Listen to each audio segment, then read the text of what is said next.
Walmart, a company that generates over $572 million in revenue.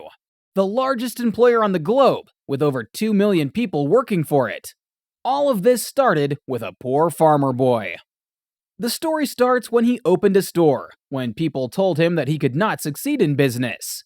His father was a farmer, but he could not generate enough to feed his family.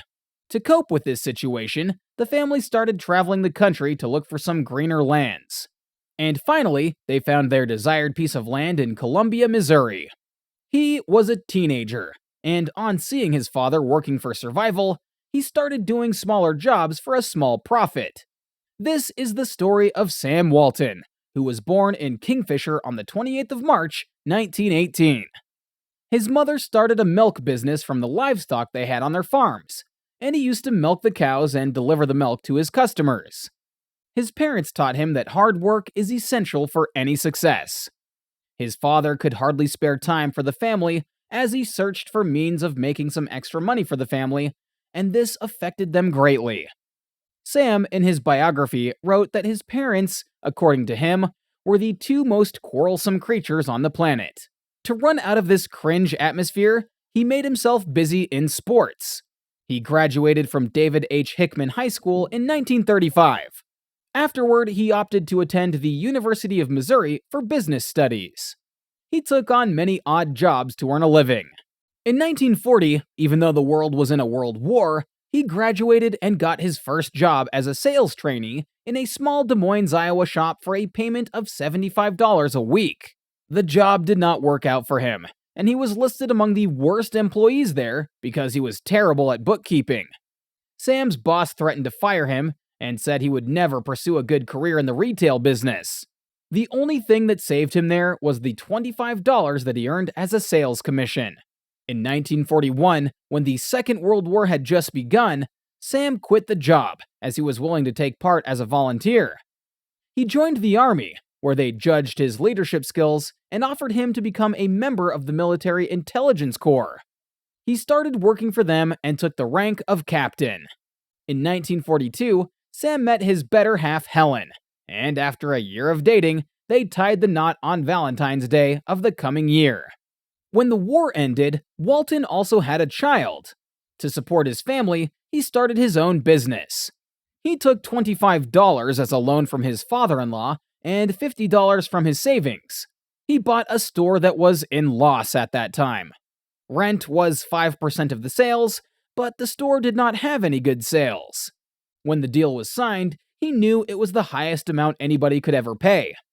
He jumped all of the obstacles with proper planning and succeeded as nobody had expected.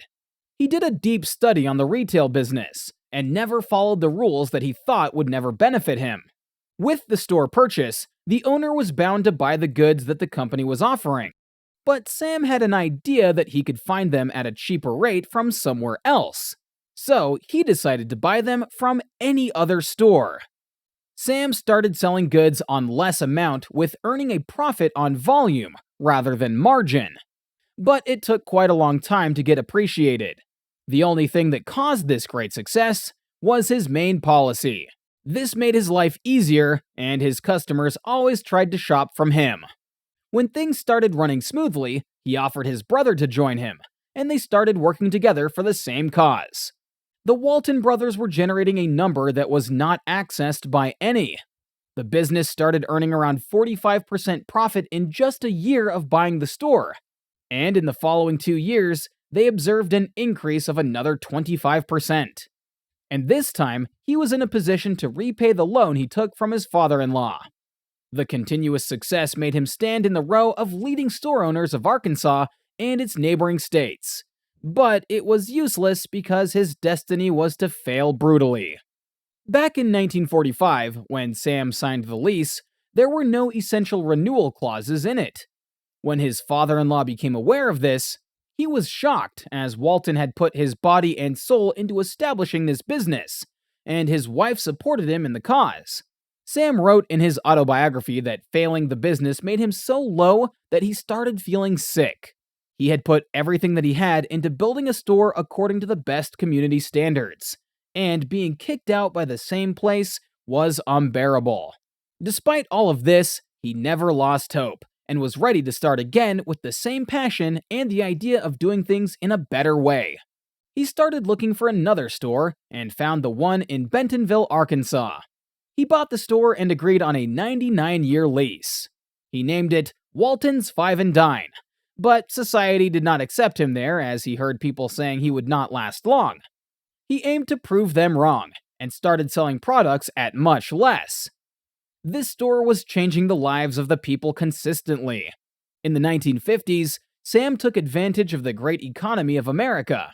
On his mission of finding ways to serve customers, he learned about self-service, took steps to implement it in the business, and started earning even more money. With that money, he opened new stores one after the other and owned a chain of 15 stores by the end of the decade. Even then, he was not satisfied with his success and was willing to find more and more ways to expand the business. This time he clicked into a new strategy that gave birth to Walmart. In an interview, Sam said that serving clients is our only mission, so we are building stores to offer discounted priced goods. He stuck to the idea and started making profits with them, even in the small towns. Sam approached many franchises for help, but the companies were not ready to back him as they would also have to cut their wholesale prices in half, so he took a big decision and mortgaged his house. With this money, he opened the first Walmart store in Rogers, Arkansas in 1962. The company started to progress tremendously, and Sam kept learning from his competitors' mistakes. Like the time he opted for metal shelves as they were cheaper than the wooden ones used by others in the town. He also made parking lots for the customers and never charged a penny like others. In 1970, Sam made the company public because he earned the large amount he took from loans to start the business.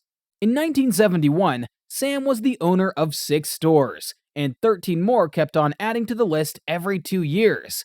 And by the end of 1980, Sam was the proud owner of 276 stores. The number kept on increasing with 100 stores every year. In the growing business, he made business associates and benefited them in every possible way so that they put their best in the venture. Sam also made sure to make stores near the warehouses for fast delivery. Another difference was that they opted to buy directly from the manufacturers to get the lowest priced goods. Sam always dedicated his success to his customers, as they are the ones to choose where to shop. He died at the age of 74 in 1992. At that time, he was making $104 billion annual revenue. And today, Walmart is over 10,500 stores strong, generating $500 billion every year. We really hope that you enjoyed this video. Give it a thumbs up and subscribe if you did. We'll see you next time.